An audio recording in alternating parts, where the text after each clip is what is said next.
6 de la mañana, 44 minutos, minuto 60, Movistar con el presidente Gustavo Petro, que puso como condición a Hidroituango evacuar la población antes de volver a prender las turbinas. Por eso a esta hora saludamos a Javier Pava, él es el director de la Unidad Nacional para la Gestión del Riesgo. Director, gracias por estar con nosotros en la W. Sí, muy buenos días, aquí muy pendiente de la llamada. Pues, director, quisiéramos saber cuáles son esos dos escenarios de riesgo críticos por los cuales ustedes han tomado la decisión de exigir esta evacuación antes de encender las turbinas.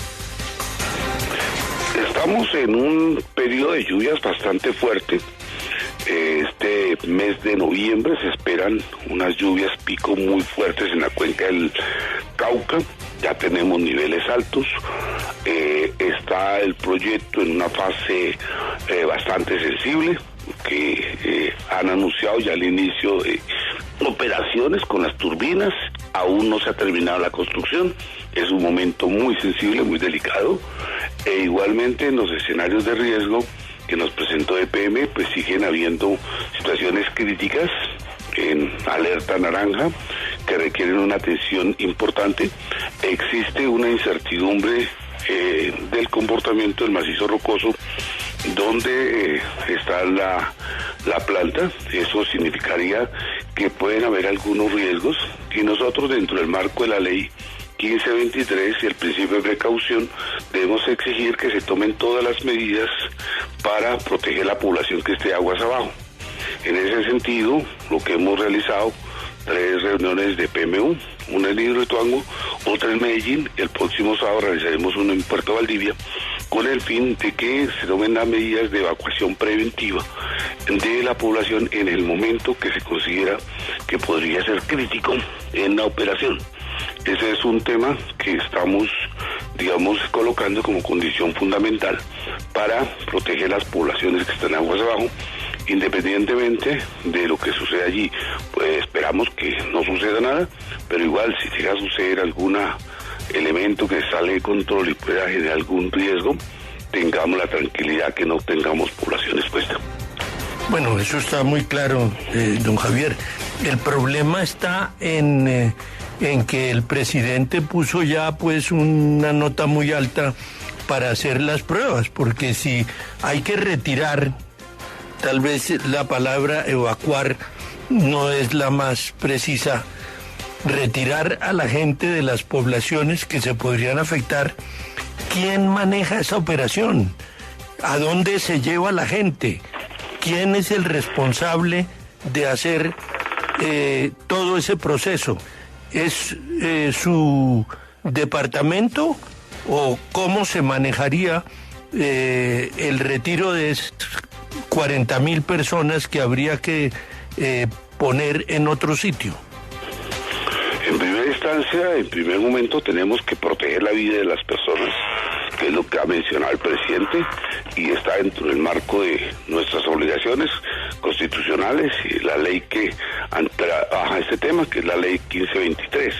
En ese sentido, lo que se plantea el término efectivamente es evacuación de familias expuestas a riesgo. El EPM realizó unas modelaciones de lo que podría hacer si se fallara un fallo en la empresa que implicara la generación de una avenida torrencial aguas abajo. Allí establecen unos tiempos en los cuales podría pasar una avenida torrencial que generaría daños en estas poblaciones. En ese mismo escenario muestran hasta dónde llegaría el nivel del agua, la altura de la lámina de agua, y esas poblaciones no tendrían que estar allí expuestas si se llegase a presentar una situación de estas, porque podríamos perder incluso vidas humanas muy importantes, y eso es lo primero que debemos proteger. Por eso lo que se ha anunciado acá es el tema de la exigencia de que EPM, como responsable del proyecto, realice esas evacuaciones preventivas que debe realizarse previamente a que se detenga una situación de riesgo. No podemos esperar a que la situación de riesgo se materialice, eso debe realizarse previamente. Las modelaciones, la información, es directamente EPM quienes conocen en detalle su proyecto. A nosotros han anunciado las incertidumbres y el riesgo que puede existir. En respuesta a esto, debe existir esta medida. La evacuación ya se hizo en el pasado cuando estuvo la presa en alerta, cuando está en el proceso de construcción. Es un proceso que ya han trabajado, se ha trabajado con las alcaldías, con los organismos de respuesta, y lo que vamos nosotros a estar allí el próximo sábado, primero en Puerto Valdivia, luego estaremos en las demás poblaciones, es acompañando que el proceso se realice en términos de procedimientos, protocolos de evacuaciones hacia zonas seguras. Allí hay ya un inventario que se tiene de cuáles son las familias a evacuar, cuántos son los sitios de la ruta de evacuación y las diferentes alternativas. Eso es lo que vamos a visitar y a revisar en la región de Valdivia, y luego lo haremos en los siguientes municipios, acompañando desde la unidad, pero hay una responsabilidad directa del dueño del proyecto, porque el que está generando el riesgo es el ejecutor del proyecto, que es una responsabilidad que establece por ley que el que genera el riesgo tiene que tener las medidas. Esto debe ser coordinado con las entidades del sistema nacional. Esto es alcaldías municipales, gobernaciones y todos los organismos de respuesta. Y nosotros desde la unidad vamos a estar acompañando y haciendo un seguimiento para que se realice el cumplimiento de esta medida. Director Pava, EPM, según la ministra de Ambiente, Susana Muhammad, dice que existe el riesgo e incertidumbre de desestabilización del macizo rocoso al prender las turbinas. ¿Ustedes, como unidad de gestión del riesgo, podrían hacer alguna recomendación sobre el posible aplazamiento del encendido de las 2 primeras turbinas?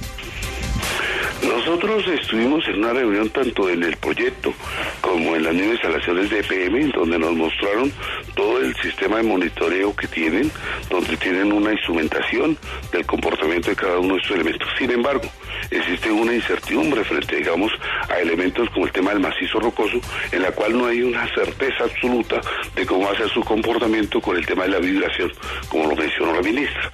Eso implica que ante una situación de estas, que hay una incertidumbre de cómo puede comportarse finalmente en el momento de las pruebas y demás, tienen que tomarse todas las medidas de precaución, que eso es un tema que tendrán que hacer los dueños del proyecto. El tema nuestro como institucionalidad encargada del gobierno es proteger las comunidades, la población. Ellos tendrán que revisar todas las medidas de precaución que tienen que ver con el proyecto para reducir al máximo el riesgo que se va a generar. Y nosotros, nuestra obligación como gobierno que regula el tema es exigir que protejan las comunidades aguas abajo. Si para esto tienen que tomar medidas para revisar el tema de sus procedimientos, eso es un tema que tienen que mirar internamente. Pero la responsabilidad de nosotros está con las comunidades. Sí, director, le cambio de tema porque usted, además de estar al frente de la unidad de gestión del riesgo de desastres, también tiene a su cargo el Fondo de Adaptación en calidad de encargado. Y quiero hablarle de su relación con el Congreso de la República, pero específicamente con la coalición del Pacto Histórico, que es el presidente Gustavo Petro, gobierno al cual usted pertenece. Nos cuentan varios congresistas que a usted lo llaman para pedirle ayuda, para que atiendan emergencias en distintas regiones, por ejemplo en Supía, Caldas, entre otros municipios, pero que usted no les contesta, que los ignora, que no aparece. Le pregunto entonces, ¿cómo está su relación con el Congreso y qué hay de cierto en esto? No hay nada de cierto de ese tema. Yo he estado atendiendo cada uno de los temas dentro del marco de mis responsabilidades. He estado las 24 horas dedicado al tema. He atendido cada una de las situaciones directamente o con mi equipo de trabajo. En el caso de Supía, directamente fui al día siguiente de la emergencia, recorrí la zona, estuve con el alcalde, he estado reunido con él en Bogotá 2 veces, he estado atendiendo a los congresistas, algunos seguramente por temas de agenda no he podido contestarles el teléfono, porque realmente ha sido muchísimos. Tenemos 360 municipios en calamidad pública, estamos despachando ayudas para todas partes, a veces es imposible atender todas las llamadas, pero el caso de Supía no lo hemos dejado solo. Incluso en este momento de estar allá en una reunión, el subdirector general atendiendo los requerimientos específicos que hay. Ahí hay una discusión frente al tema de las soluciones que se plantean para Supía. El alcalde ha insistido en la construcción de un muro para proteger la población como una medida de mitigación. A esa solicitud yo no he estado de acuerdo porque considero que eso es generar una falsa seguridad a la comunidad que volvería a la zona, y tenemos la información de que estos 4 eventos que has inventado este año se podrían volver a repetir.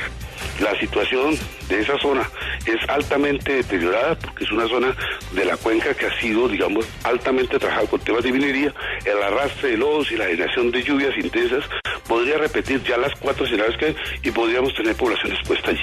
Entonces, en ese sentido, yo he manifestado y lo vuelvo a hacer, que es necesario plantearnos unas soluciones estructurales de fondo al problema, que tienen que ver con reubicación de población y que tendría que ver con recuperar la cuenca para evitar que se siga presentando esta tragedia.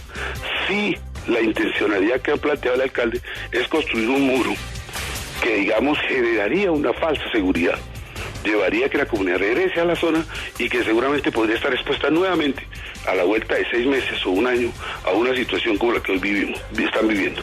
Y en eso no estamos nosotros de acuerdo, en que, digamos, la comunidad siga en esa situación.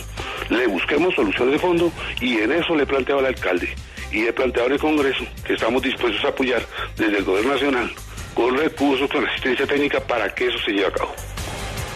Pues es Javier Pava, director de gestión del riesgo, sobre estas medidas que se van a tomar para Hidroituango. Gracias por estar con nosotros en W Radio. Con todo gusto, aquí estamos atendiendo toda esta situación de desastre que se ha declarado a nivel nacional y que va a implicar un esfuerzo gigante de todas las entidades del sistema y a las cuales pedimos también el apoyo para que ustedes entiendan de qué se trata estas medidas, que están en primer sentido en protección de la vida y en segundo una situación que hoy cada día se hace más complicada, que es el tema del hambre, en la que hay que volver nuevamente a discusiones frente a la soberanía alimentaria.